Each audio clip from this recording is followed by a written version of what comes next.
নমস্কার সবাইকে, কেমন আছো তোমরা সবাই? আশা করি তোমরা সবাই ভালো আছো। আমার লক্ষ্মী পুজোর ব্লগে তোমাদেরকে স্বাগত জানাই। আশা করি দুর্গাপুজো খুব ভালো কেটেছে।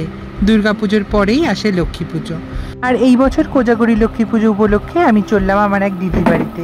আমার এক পাশের বাড়ির দিদি তার নিজের শ্বশুর বাড়িতে নিজের হাতে খুব সুন্দর করে গুছিয়ে সাজিয়ে পুজো করে, সেখানেই যাচ্ছি এখন। মা এবং অন্যান্যরা আসবে পরে টোটো করে, এবং আরও আত্মীয় স্বজন এবং পাড়ার কয়েকজনও আছে। চলো সাইকেলে করে যাই আর গিয়ে তোমাদেরকে দেখাই দিদি কত সুন্দর করে একার হাতে ছোট্ট একটা লক্ষ্মী পূজার আয়োজন যেমন প্রত্যেক বছর করে তেমন এবছরও করেছে। চলো তোমরা ভিডিওটা দেখতে থাকো, কেমন লাগলো আমাকে জানিও। পারলে আমার ভিডিওটা দেখে লাইক করো, কমেন্টস করো, আর আমার চ্যানেলটা সাবস্ক্রাইব করতে ভুলো না। ভালো থেকো, লক্ষ্মী পুজো খুব ভালোভাবে কাটাও। দেখতে থাকো আমার ভিডিওটা।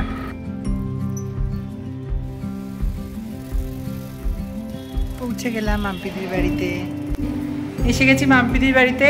দুর্গাপুজোর পরে কোজাগরি লক্ষ্মী পুজোর এই এক নেমন্তন্ন আমাদের প্রত্যেকবার থাকে, আর আমরা প্রত্যেকবার নিয়ম করে অফিস কামাই করে মোটামুটি সব ছুটি নিয়ে চলে আসি মাম্পিদির বাড়িতে। এটা হচ্ছে আমাদের কোজাগরি লক্ষ্মী পুজোর কাজ। তো যাই হোক, মাম্পিদি একটা ছোট্ট আয়োজন করেছে। এই যে কাকিমা এসে গেছে, কাকিমা দেখো, হাত দেখিয়ে দাও কাকিমা। এই যে আমাদের এই কাকিমা এসে গেছে, আমাদের বড় বৌদিও হাজির, হাত দেখিয়ে দাও। এই যে, আর আমাদের মা লক্ষ্মী কী করছে সেটা, হ্যাঁ এই নিয়ে হচ্ছে আমাদের মা লক্ষ্মী, জ্যান্ত মা লক্ষ্মী। এই যে দিদি, এই হচ্ছে এখন আলতা পরা চলছে। বা পুজোর আগে ছোট্ট প্রিপারেশন। আর দেখিয়ে দিই আমাদের ঠাকুরটা কিরকম হয়েছে।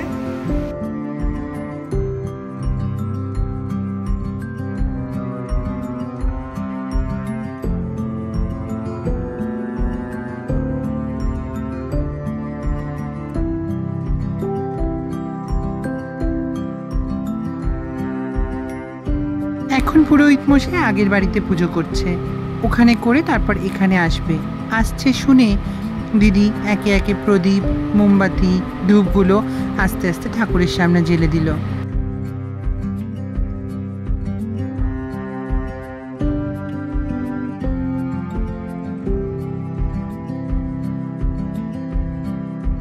আজকে দিদির বাড়ির লক্ষ্মী পুজো এসে আমার সেই গানটা খুব মনে পড়ছে। এসো মা লক্ষ্মী, বসো মা লক্ষ্মী, থেকো মা লক্ষ্মী আমার ঘরে। সত্যি দিদির এই আয়োজনটা এত সুন্দর ও মনোমুগ্ধকর, আর প্রত্যেক বছর দিদির বাড়ির পুজো এসে এত ভালো লাগে। সত্যি আবার এক বছর অপেক্ষা করে থাকি কবে নেক্সট ইয়ার আবার দিদির বাড়িতে লক্ষ্মী পুজোয় আসবো। দিদি যদি আমাদের না বলে, আমরা দিদিকে মনে করিয়ে দিই দিদি এবছর লক্ষ্মী পুজো করবে তো। যাই হোক, পুজোর সমস্ত আয়োজন পুরোপুরি সম্পন্ন হওয়ার পরে পুরোহিত মশাইও এসে উপস্থিত হলেন। তিনিও এবার একটুখানি গুছিয়ে সাজিয়ে নিয়ে পুজোটা শুরু করে দিলেন।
तद्विष्णु परमात्मन सदा सन्ति सिंहाय दिवि वो जातम नमो विष्णु नमो विष्णु नमो विष्णु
ব্যাস, লক্ষ্মী পুজো সমাপ্ত।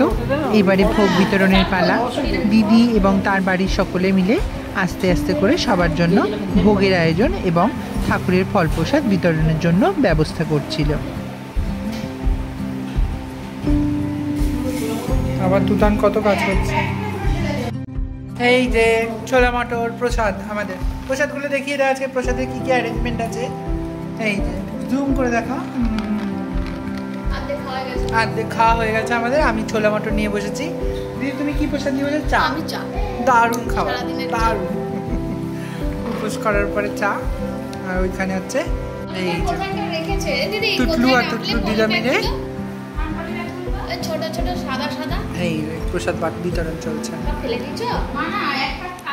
প্রসাদ খাওয়ার পরে এবারে ভোগ খাবো। আজকে ভোগে খিচুড়ি, ইলিশ মাছ ইত্যাদি রয়েছে। যাই হোক, ভোগ খেয়ে তারপর বাড়ি যাব। তোমরাও সবাই ভালো করে লক্ষ্মী পুজো কাটাও, আর কেমন করে কাটালে আমাকে জানিও। চলো তাহলে এবার যাই। আমার নেক্সট ব্লগ আসা পর্যন্ত তোমরা ভালো থেকো। বাই।